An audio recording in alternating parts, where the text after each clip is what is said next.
തലസ്ഥാനത്ത് BJPയിൽ പൊട്ടിത്തെറി. BJP Nemom area അധ്യക്ഷൻ ജയകുമാർ BJPയിൽ നിന്ന് രാജിവെച്ചു. BJPയിൽ നിന്ന് രാജിവെച്ച അദ്ദേഹം കടുത്ത ആരോപണങ്ങളാണ് BJPക്കെതിരെ ഉന്നയിക്കുന്നത്. പണമുള്ളവർക്കും സ്വാധീനമുള്ളവർക്കും മാത്രമാണ് തലസ്ഥാന നഗരസഭകളിൽ സീറ്റ് നൽകുന്നതെന്ന് ജയകുമാർ ആരോപിച്ചു. BJP നേമം വാർഡിലേക്ക് MR ഗോപനെ കൊണ്ടുവന്നതാണ് ജയകുമാറിന് കലിപ്പായി മാറിയത്.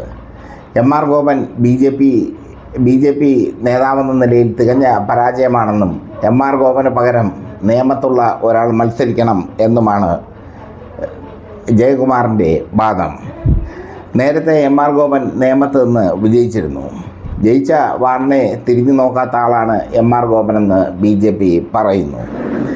ഈ MR ഗോപനെ ഒരിക്കലും സ്ഥാനാർത്ഥിയായി അംഗീകരിക്കാൻ പറ്റില്ല എന്നാണ് BJP അധ്യക്ഷൻ്റെ വാദം. മാത്രമല്ല BJP മുൻനിര നേതാക്കളെ രംഗത്തിറക്കുമ്പോൾ സംഘത്തിന് വേണ്ടി ഒരുപാട് കഷ്ടപ്പെട്ടവരെ രംഗത്തിറക്കുന്നില്ല എന്നും ജയകുമാർ ആരോപിക്കുന്നു.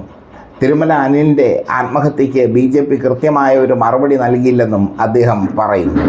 എന്തായാലും ഇലക്ഷൻ തുടങ്ങുന്നതിന് മുമ്പ് തന്നെ BJPയിലെ പ്രധാനപ്പെട്ട തിരുവനന്തപുരത്തെ നേതാവ് നേമത്തുള്ള നേമം വിജയകുമാർ രാജിവെച്ചിരിക്കുന്നു. നേമം വിജയകുമാർ രാജിവെച്ചത് MR ഗോപനെ നേമത്ത് സ്ഥാനാർത്ഥിയാക്കുന്നതിൽ പ്രതിഷേധിച്ചാണ്. MR ഗോപന് പകരം നേമത്ത് ഒരുപാട് BJP നേതാക്കൾ ഉണ്ടെന്നും അവരെയൊക്കെ തഴഞ്ഞുകൊണ്ട് MR ഗോപനെ സ്ഥാനാർത്ഥിയാക്കുന്നത് തെണ്ടിത്തരമാണെന്നും ജയകുമാർ പറയുന്നു. BJP ഇതോടെ തിരുവനന്തപുരത്ത് വെന്റിലേറ്ററിൽ ആവുകയാണ്. തിരുവനന്തപുരത്ത് BJP ഇതുവരെയും സ്ഥാനാർത്ഥികളെ പ്രഖ്യാപിച്ചിട്ടില്ല. പക്ഷേ സ്ഥാനാർത്ഥികളോട് ഇന്ന മണ്ഡലത്തിൽ ഇന്ന സ്ഥാനാർത്ഥികളെന്ന നിലയിൽ പ്രചരണം തുടങ്ങാൻ പറഞ്ഞു കഴിഞ്ഞു. MR ഗോപൻ പൊന്നുമംഗലം വാർഡിൻ്റെ കൗൺസിലറായിരുന്നു. പിന്നീട് അദ്ദേഹം നേമം വാർഡിലേക്ക് വരികയാണ്. നേമം വാർഡിലേക്ക് വരുമ്പോൾ അദ്ദേഹത്തിന് ശക്തമായ എതിർപ്പ് നേമത്ത് നിന്ന് ഉണ്ടാവുകയാണ്. നേമം വാർഡ് പിടിച്ചെടുക്കുക അല്ലെങ്കിൽ നിലനിർത്തുക എന്നുള്ളത് BJPയുടെ വലിയൊരു അജണ്ടയുടെ ഭാഗമാണ്. BJPയെ സംബന്ധിച്ചിടത്തോളം നേമം നിലനിർത്തിയേ പറ്റൂ. കാരണം വരുന്ന നിയമസഭാ തെരഞ്ഞെടുപ്പിൽ നേമത്ത് അവർക്കൊരു സീറ്റ് വേണം. അതിലപ്പുറമൊന്നും അവർ ചിന്തിക്കുന്നില്ല. പക്ഷേ ഇപ്പോഴത്തെ സിറ്റുവേഷനിൽ BJPയിൽ തമ്മിലടി രൂക്ഷമാണ്. രാജിവെച്ച നേമം ഏരിയ അധ്യക്ഷൻ ജയകുമാർ സംഘപരിവാറിലൂടെയാണ് BJPയിലേക്ക് കടന്നു വന്നത്. പടിപ്പടിയായിട്ടായിരുന്നു അദ്ദേഹത്തിൻ്റെ ഉയർച്ച. അദ്ദേഹത്തിന് നേമത്ത് നല്ല ജനസ്വാധീനമുണ്ട്. തിരഞ്ഞെടുപ്പ് അടുക്കുമ്പോൾ തന്നെ ഒരു രാജി BJP പ്രതീക്ഷിച്ചിരുന്നില്ല എന്ന് മാത്രമല്ല, അത് വലിയ തിരിച്ചടിയായി BJPക്ക് മാറുകയും ചെയ്തിരിക്കുന്നു. BJP ഫണ്ട് വാരി എറിഞ്ഞാൽ മാത്രം ജയിക്കില്ല വാർഡുകളെന്നാണ് ജയകുമാർ പറയുന്നത്. അതിനർത്ഥം BJP ഒരുപാട് ഫണ്ട് മത്സരിക്കുന്നവർക്ക് കൊടുക്കും എന്നത് ഉറപ്പ്. അതൊന്നും നടക്കില്ല. ജനങ്ങൾക്കിടയിൽ നിന്ന് പ്രവർത്തിക്കണം. നേമത്ത് നിന്നുള്ള ഒരാൾ തന്നെ സ്ഥാനാർത്ഥിയാകണം. ഇതൊക്കെയാണ് ജയകുമാറിൻ്റെ പക്ഷം. മറുവശത്ത് UDFും LDFും തന്ത്രങ്ങൾ പയറ്റുകയാണ്. UDFിൻ്റെ തന്ത്രം BJPയെയും ഇടതുമുന്നണിയെയും ഞെട്ടിച്ചു എന്ന് വേണമെങ്കിൽ പറയാം.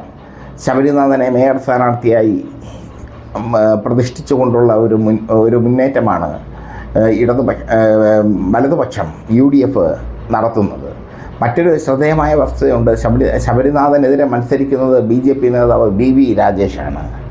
VV രാജേഷ് കവടിയാറിൽ ശബരിനാഥനെതിരെ മത്സരിക്കുന്നു. ചുരുക്കത്തിൽ ശബരിനാഥനും VV രാജേഷും തമ്മിലുള്ള പോരാട്ടമായി കവടിയാർ മാറുന്നു. UDFിൻ്റെ മേയർ സ്ഥാനാർത്ഥിയും BJPയുടെ മേയർ സ്ഥാനാർത്ഥിയും തമ്മിലുള്ള പോരാട്ടം എന്ന് വേണമെങ്കിൽ പറയാം. രണ്ട് മേയർ സ്ഥാനാർത്ഥികൾ തമ്മിൽ കവടിയാർ പോരാടുന്നു. എന്തായാലും VV രാജേഷ് BJP അധികാരത്തിൽ വന്നു കഴിഞ്ഞാൽ മേയറാവാൻ വളരെ സാധ്യതയുള്ള വ്യക്തിയാണ്. VV രാജേഷിന് അതിനുള്ള കളികളും അറിയാം. ഈ രണ്ടുപേർ കവടിയാറിൽ നിന്ന് മത്സരിക്കുക എന്നുള്ളത് ജീവൻ മരണ പോരാട്ടം തന്നെയാണ്. രണ്ടുപേരും മേയർ സ്ഥാനാർത്ഥികളാണ്. അതിനിടയിലാണ് മറ്റു മണ്ഡലങ്ങളിൽ BJPയുടെ പടലപ്പിണക്കം വന്നിരിക്കുന്നത്. ഏറ്റവും ശ്രദ്ധേയമായ പടലപ്പിണക്കം നേമത്ത് തന്നെ തുടങ്ങിയിരിക്കുന്നു. നേമത്ത് ഒരു പടലപ്പിണക്കം ഉണ്ടാകാൻ BJP ആഗ്രഹിക്കുന്നില്ല എന്നതും ശ്രദ്ധേയം. കാരണം നേമം BJP ഒരുപാട് പ്രതീക്ഷ അർപ്പിക്കുന്ന മണ്ഡലമാണ്. ആ മണ്ഡലത്തിലാണ് പടലപ്പിണക്കങ്ങൾ ഉണ്ടായിരിക്കുന്നത്.